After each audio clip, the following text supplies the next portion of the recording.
Bonjour.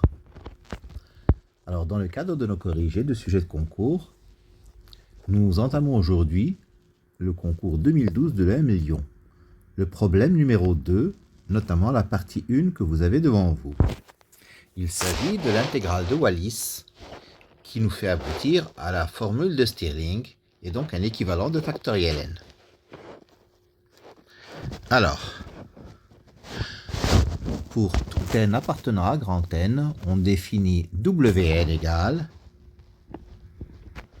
l'intégrale de 0 à pi sur 2 de cosinus puissance nt dt. Première question, il s'agit de calculer W0 et W1. Alors W0, c'est intégrale de 0 à pi sur 2 de dt, c'est-à-dire, bien entendu, pi sur 2. W1, c'est intégrale de 0 à pi sur 2 de cosinus t dt, c'est-à-dire, primitive de cosinus t, c'est sinus t, à prendre entre 0 et pi sur 2, ce qui donne 1. Deuxième question. Petit a. Montrer que la suite Wn est décroissante.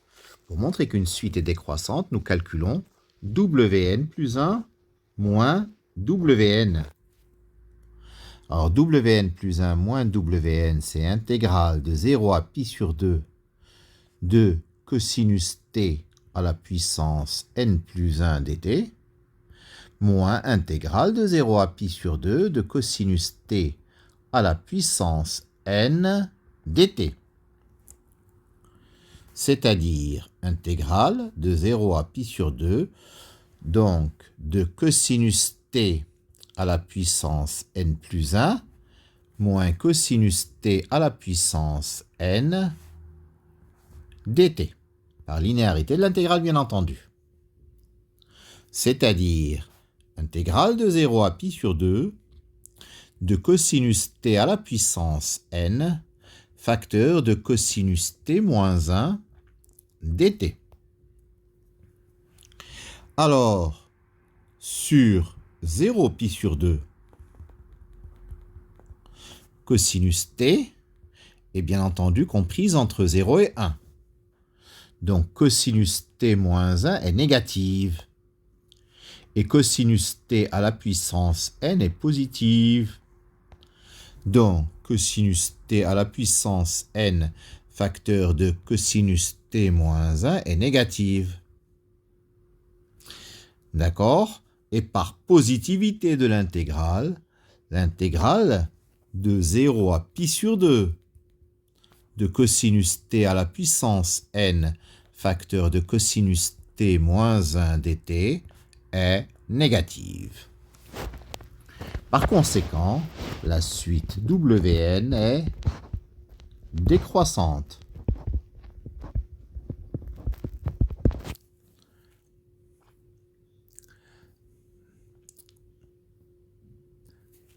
D'accord?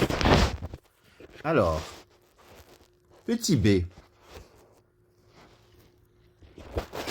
Petit b, montrer que pour tout entier n supérieur ou égal à 0, Wn est positive. Bien entendu, Wn, c'est l'intégrale de 0 à pi sur 2 de cosinus t à la puissance n dt. Par un raisonnement analogue au petit a, donc nous avons vu que cosinus t à la puissance n est positive. Donc par positivité de l'intégrale, cette quantité, bien entendu, est positive.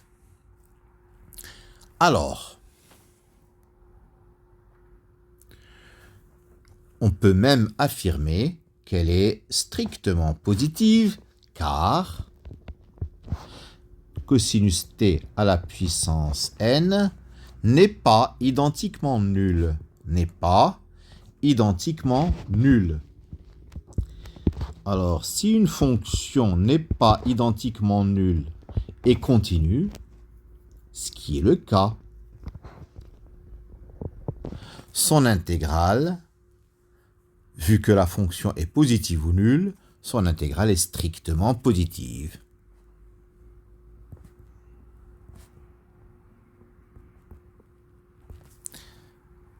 Troisièmement, petit a.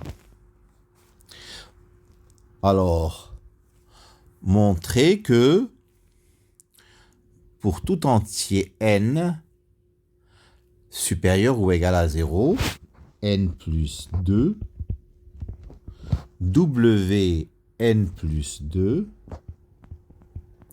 égale n plus 1 Wn.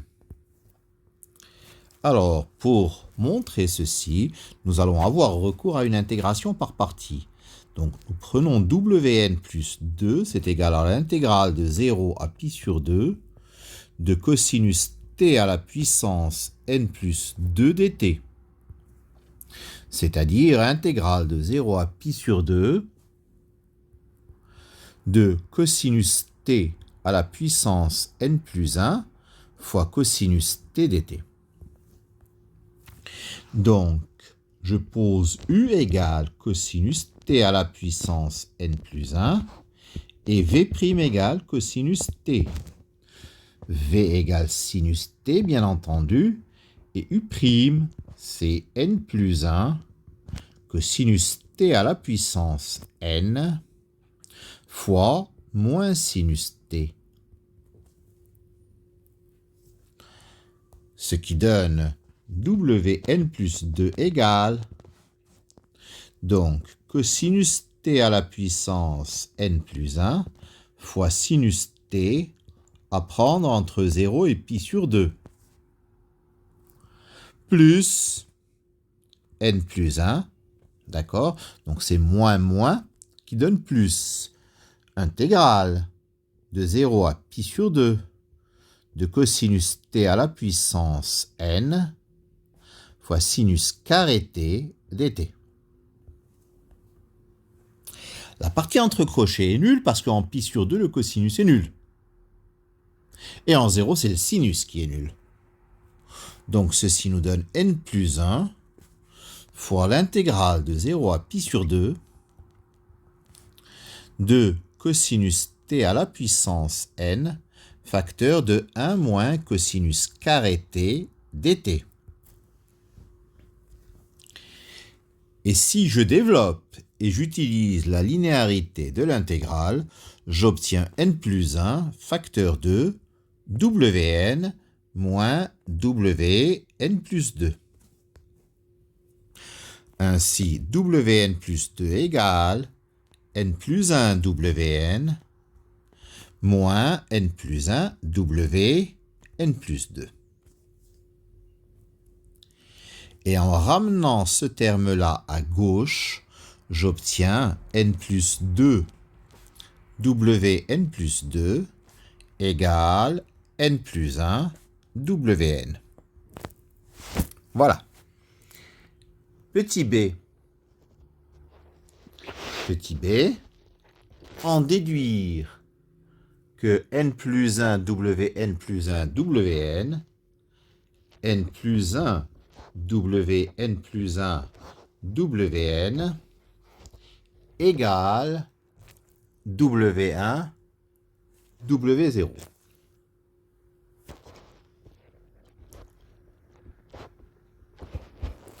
Donc, pour n égale 0, c'est immédiat. Nous avons à gauche directement W1 fois W0. Et à droite, W1, W0. Donc on procède par récurrence. Supposons que pour n positif fixé, n plus 1 Wn plus 1 Wn égale W1 W0. Et montrons que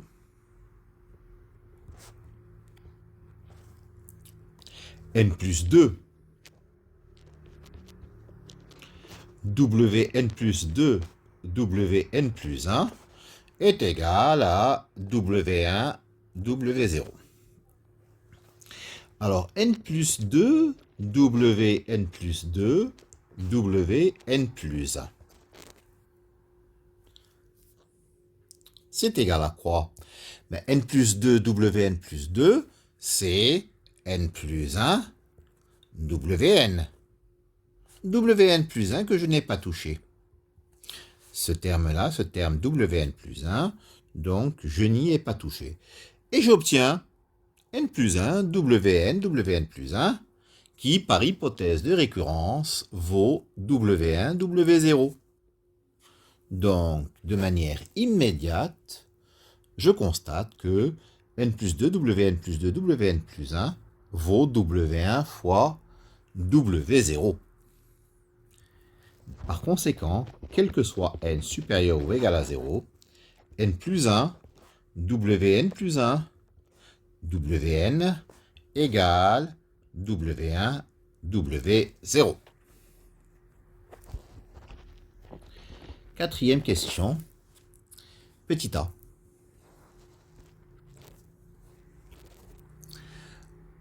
Montrer que Wn est supérieur ou égal à Wn plus 1, supérieur ou égal à n plus 1 sur n plus 2, Wn. Bien. Wn est décroissante. Par conséquent, Wn est supérieur ou égal à Wn plus 1, supérieur ou égal à Wn plus 2. Mais Wn plus 2, d'après la question 3a, c'est égal à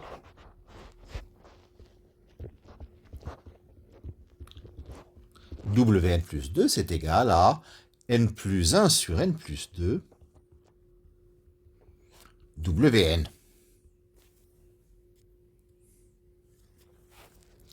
Petit b.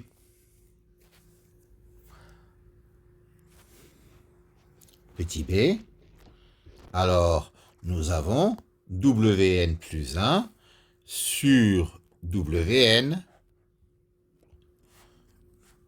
est compris comme Wn est strictement positif entre 1 à gauche et n plus 1 sur n plus 2. Les deux quantités, celle de gauche et celle de droite, tendent vers 1 quand n tend vers l'infini.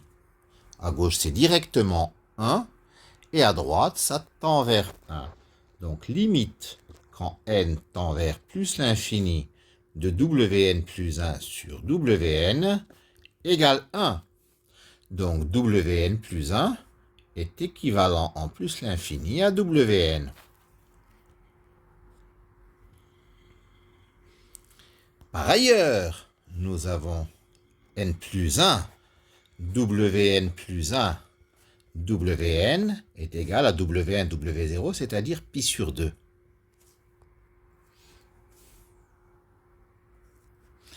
Donc, Wn,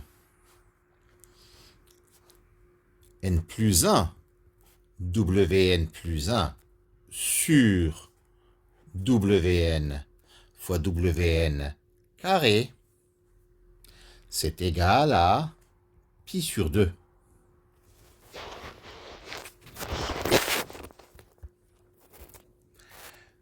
Donc, n plus 1 sur n, Wn plus 1 sur Wn fois Wn carré égale pi sur 2n. Toutes les quantités étant positives, nous avons racine de n plus 1 sur n fois racine de Wn plus 1 sur Wn fois Wn égale racine de pi sur 2n. Bien, cette quantité, elle tend vers 1. Cette quantité, elle tend vers 1. Donc, Wn est équivalent à racine de pi sur 2n. Wn est équivalent en plus l'infini à racine de pi sur 2n. Bien. Alors,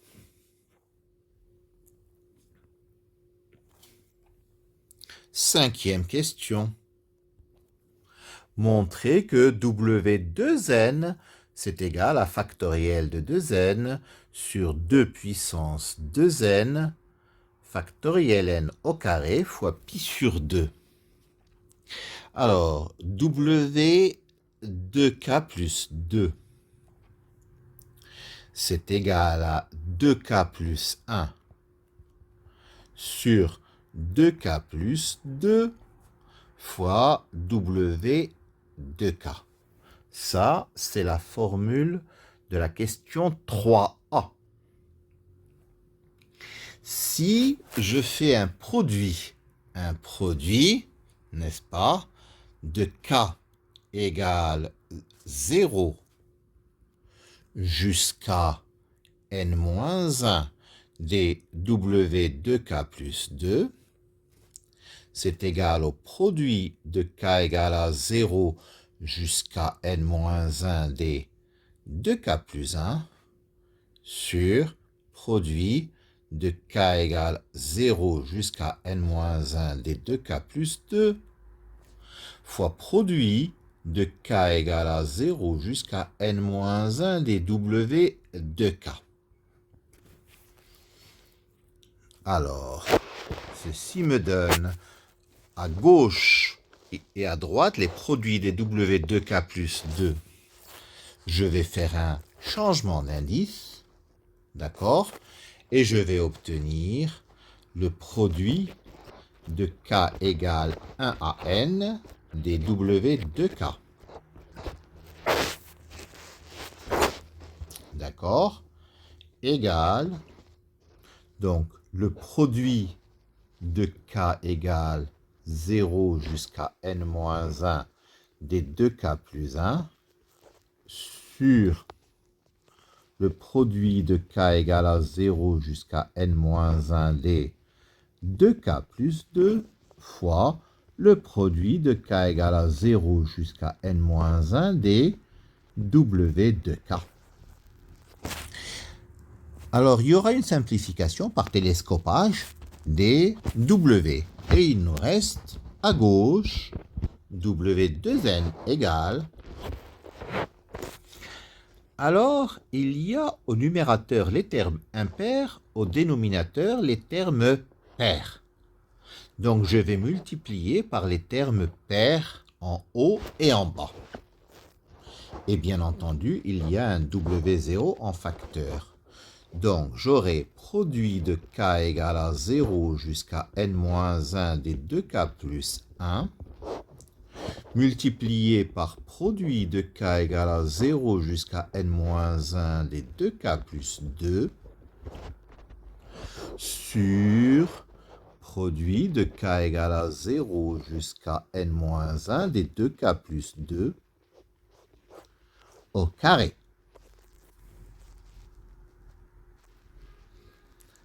Alors, j'obtiens W2n égale. W0, c'est pi sur 2. Au numérateur, j'ai le produit de tous les termes, n'est-ce pas, de 1 jusqu'à 2n, c'est-à-dire factoriel de 2n. Au dénominateur, j'ai produit de k égale 0 jusqu'à n-1 des deux facteurs de k plus 1 au carré. Donc W2n égale pi sur 2 multiplié par factoriel de 2n. Alors le produit des deux, c'est 2 puissance n. 2 puissance n au carré, c'est 2 puissance 2n. Le produit des k plus 1 de 0 à n-1, c'est factoriel n. Au carré, c'est factoriel n au carré. Et voilà notre formule. D'accord? Par conséquent, on trouve que W2n vaut factoriel de 2n sur 2 puissance 2n fois factoriel n au carré.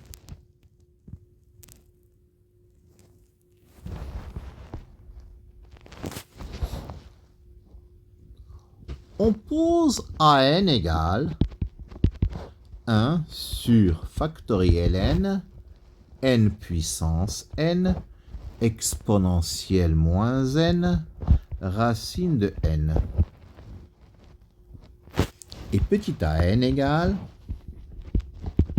moins 1 moins n moins 1 demi ln de 1 moins 1 sur n.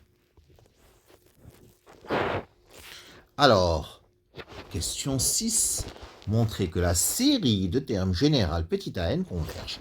Alors, on va voir à quoi est équivalent, n'est-ce pas, petit a n.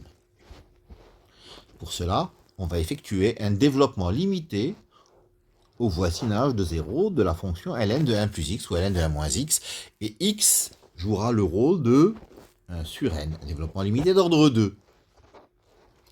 Donc, ln de 1 moins 1 sur n, c'est égal à moins 1 sur n, moins 1 sur 2n carré, plus petit o de 1 sur n carré. Donc, n moins 1 demi, facteur de ln de 1 moins 1 sur n. C'est égal à n moins 1 demi, facteur de moins 1 sur n, moins 1 sur 2n carré, plus petit o de 1 sur n carré.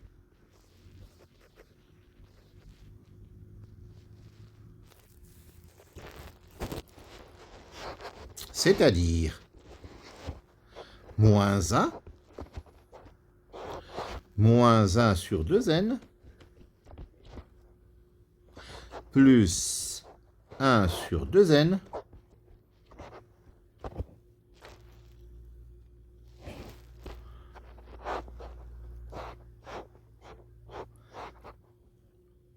plus 1 sur 4n carré, plus petit o de 1 sur n carré.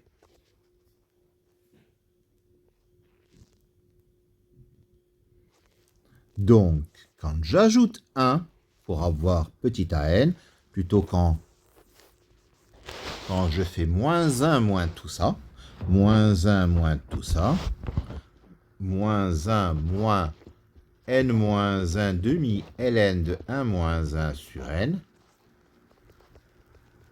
ça vaut moins 1 sur 4n carré plus petit o de 1 sur n carré. Donc, an est équivalent à moins 1 sur 4n carré quand n est infini. D'accord? Donc, valeur absolue de an est équivalent à 1 sur 4n carré, qui est une série de Riemann convergente. Par conséquent, an est absolument convergente, donc convergente. Donc, la série de termes général petit a n converge.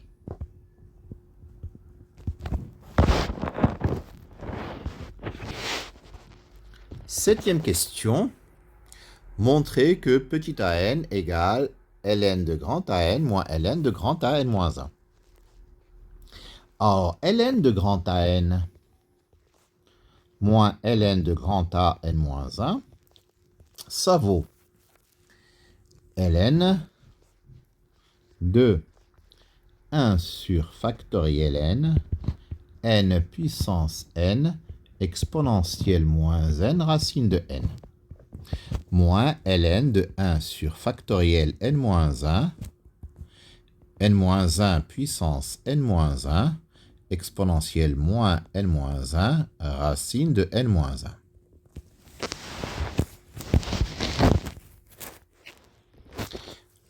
Alors, ce qui donne moins sigma de k égale 1 à n des ln de k,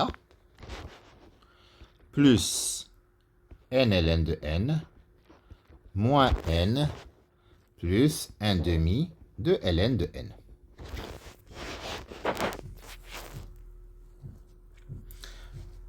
Moins, donc plus sigma de k égale 1 à n moins 1 d ln de k, moins n moins 1 ln de n moins 1, moins plus n moins 1, moins 1 demi de ln de n moins 1. Alors, il nous reste donc, au final, donc n ln de n moins n ln de n moins 1. Donc, les moins n plus n vont s'en aller. Moins somme de ln de k plus somme des ln de k, il reste moins ln de n. Le premier terme, il nous reste moins ln de n. Plus n ln de n, n ln de n, moins n ln de n moins 1.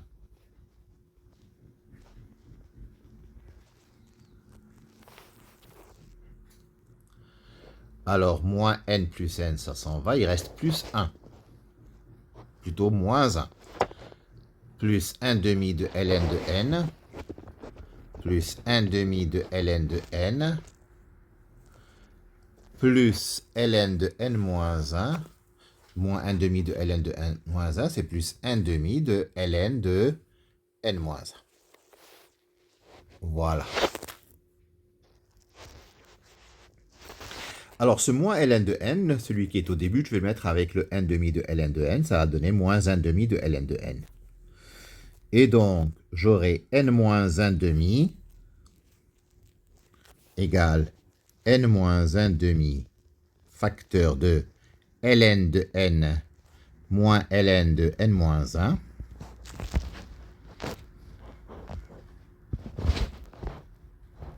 moins 1. C'est-à-dire moins 1 moins n moins 1 demi ln de n moins 1 sur n, ou bien 1 moins 1 sur n directement, c'est-à-dire petit a n. Alors, nous avons que petit a n est donc une série télescopique. La somme de la série AN, elle converge. Bon, plutôt la série de termes général petit a n, elle converge. Ça veut dire que la suite des sommes partielles de petit a n converge. Donc, ça signifie que ln de grand AN converge. D'accord? Puisque la suite, ln de grand AN converge.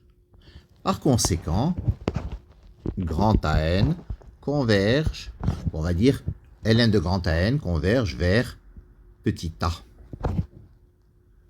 Donc, grand AN converge vers exponentielle de petit a qu'on va appeler L. Donc, AN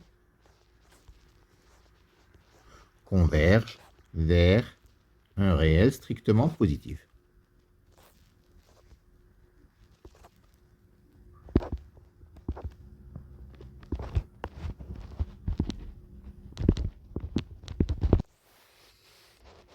Parfait. Alors, puisque AN tend vers L qui est strictement positif, on a AN qui est équivalent à L. Donc, 1 sur factoriel n, n puissance n exponentielle moins n racine de n est équivalent à L. Par conséquent, factoriel n est équivalent, en plus l'infini, à n puissance n exponentielle moins n racine de n sur L. Ça, c'était le petit a du 8. Et le petit b, donc, qui nous fait aboutir à la formule de Stirling. Donc, nous avons que W2n, c'est égal à factoriel de 2n sur 2 puissance 2n factoriel n au carré fois pi sur 2. Donc, factoriel de 2n est équivalent à 2 puissance 2n, 2 factoriel de 2n, c'est 2n puissance 2n, exponentielle moins 2n, racine de 2n sur L. Sur 2 puissance 2n, n puissance n au carré, exponentielle moins n au carré, exponentielle moins 2n, racine de n au carré, n sur L carré fois pi sur 2. C'est-à-dire équivalent à L pi sur 2, L pi sur 2, 2 puissance 2n va se simplifier, n puissance 2n va se simplifier, exponentielle moins 2n va se simplifier, racine de 2n sur n, c'est racine de 2 sur n.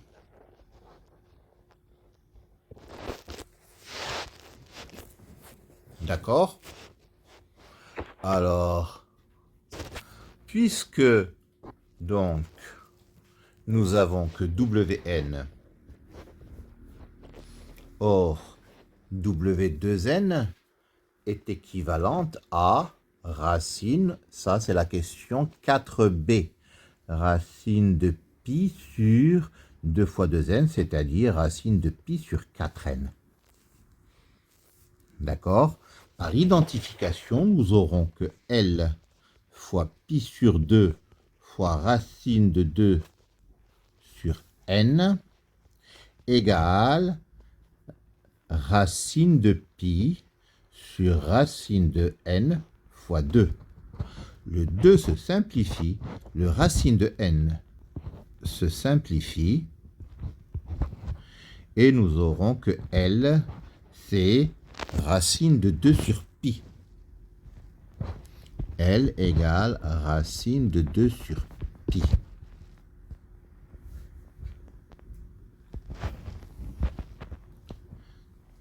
Bien. Alors, à ce moment-là, factoriel n sera équivalent à n puissance n exponentielle moins n racine de n fois racine de pi sur 2.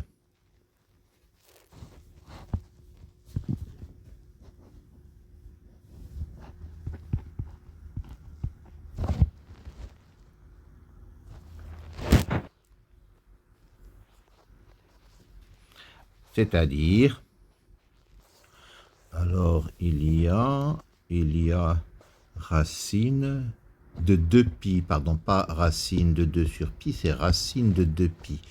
Donc ici c'est racine de 2pi, donc nous avons factoriel n est équivalent à n puissance n exponentielle moins n racine de 2pi n.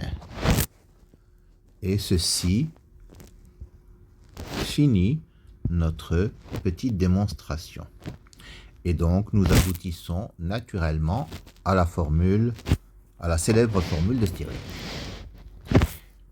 Je vous remercie de votre attention. C'est terminé pour aujourd'hui.